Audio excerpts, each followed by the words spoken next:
നീണ്ടുനിന്ന പ്രചാരങ്ങൾക്കും നാടകങ്ങൾക്കും ശേഷം ജനപ്രതിനിധിയെ തീരുമാനിക്കാൻ പാലക്കാട് ഇന്ന് പോളിംഗ് ബൂത്തിലെത്തി. രാവിലെ മുതൽ നീണ്ട ക്യൂവിനിടയിൽ NDA സ്ഥാനാർത്ഥി കൃഷ്ണകുമാർ വോട്ട് ചെയ്തു മടങ്ങിയപ്പോൾ LDF സ്ഥാനാർത്ഥി P സരിന് രാവിലെ വോട്ട് ചെയ്യാതെ മടങ്ങേണ്ടി വന്നു. LDF സ്ഥാനാർത്ഥി P സരിൻ വോട്ട് ചെയ്യാനെത്തിയ പാലക്കാട് 88-ാം നമ്പർ ബൂത്തിൽ സാങ്കേതിക പ്രശ്നം ഉണ്ടായതിനെ തുടർന്നാണ് സരിൻ വോട്ട് ചെയ്യാതെ മടങ്ങിയത്. VVPATൽ സാങ്കേതിക പ്രശ്നത്തെ തുടർന്ന് പോളിംഗ് 1 മണിക്കൂർ വൈകി. സരിൻ വോട്ട് ചെയ്യാതെ മടങ്ങിപ്പോവുകയാണ് ഉണ്ടായത്. VVPAT ഡിസ്പ്ലേയിലെ സാങ്കേതിക പ്രശ്നം പരിഹരിച്ചതിനെ തുടർന്ന് വോട്ടെടുപ്പ് ആരംഭിച്ചു. ഇതോടെ 184 ബൂത്തുകളിലും പോളിംഗ് ആരംഭിച്ചിരിക്കുകയാണ്. രാവിലെ 7 മണിക്ക് തന്നെ പോളിംഗ് ബൂത്തുകളിലെല്ലാം നീണ്ട നിരയാണ് കാണപ്പെട്ടത്. പാലക്കാട്ടെ BJP സ്ഥാനാർത്ഥി C കൃഷ്ണകുമാർ രാവിലെ തന്നെ വോട്ട് ചെയ്തു. വിവാദങ്ങളെ ഒന്നും BJPയെ ബാധിക്കില്ലെന്നും വികസനത്തിനായി ജനങ്ങൾ വോട്ട് ചെയ്യുമെന്ന് അദ്ദേഹം പറഞ്ഞു. BJP ജില്ലാ പ്രസിഡന്റിനെതിരെ ഉയർന്ന ആരോപണത്തിൽ കഴമ്പില്ലെന്നും അദ്ദേഹം നിശ്ചയിച്ച ബൂത്തിൽ വോട്ട് ചെയ്യുമെന്നും കൃഷ്ണകുമാർ പറഞ്ഞു. പരസ്യ വിവാദം BJPക്ക് ഗുണമാകുമെന്നും ന്യൂനപക്ഷ വിഭാഗം BJPക്കൊപ്പം നിൽക്കുമെന്നും മുന്നമ്പം വിഷയം പാലക്കാട്ടെ ചർച്ചയാണെന്നും പറഞ്ഞു. അതേസമയം രാഹുൽ മാങ്കൂട്ടം വൻ വിജയം നേടുമെന്ന് MP ഷാഫി പറമ്പിൽ വ്യക്തമാക്കി.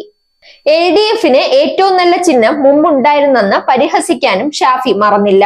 പാലക്കാടിന്റെ മണ്ണും മനസ്സും രാഹുൽ മാങ്കൂട്ടത്തിനൊപ്പമാണെന്നും നല്ല ഭൂരിപക്ഷത്തിൽ രാഹുൽ ജയിക്കുമെന്നും ഷാഫി ആത്മവിശ്വാസം പ്രകടിപ്പിച്ചു. LDFന് പത്രപരസ്യം ഉൾപ്പെടെ എല്ലാ വിവാദങ്ങൾക്കും തിരിച്ചടിയായി. LDFന് തിരിച്ചടിയായെന്നും ഷാഫി കൂട്ടിച്ചേർത്തു. 3 പഞ്ചായത്തിലും നഗരസഭയിലും ലീഡ് നേടി ജയിക്കുമെന്ന് രാഹുൽ മാങ്കൂട്ടത്തിലും പറഞ്ഞു. തെരഞ്ഞെടുപ്പിൽ ചർച്ച ചെയ്യപ്പെട്ട വിഷയങ്ങളെല്ലാം ചർച്ചയായതെന്ന കാര്യത്തിൽ പരിഭവമുണ്ടെന്നും രാഹുൽ മാങ്കൂട്ടത്തിൽ പറഞ്ഞു.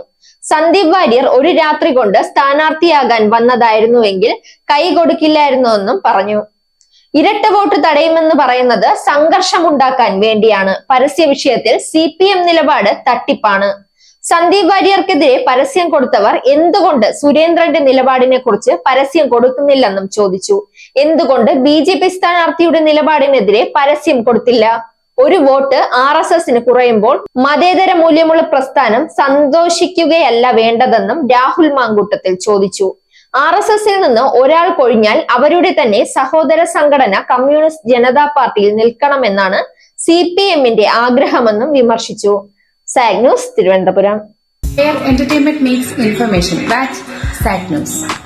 നേരിന്റെ വാർത്തകൾ നിങ്ങളുടെ വിരൽത്തുമ്പിലെത്താനായി SAG News ചാനൽ സബ്സ്ക്രൈബ് ചെയ്തും ഷെയർ ചെയ്തും ഒരു ശരിയായ മാധ്യമ നിലപാടിന് നിൽക്കാൻ ഞങ്ങൾ നിങ്ങളെ ക്ഷണിക്കുന്നു.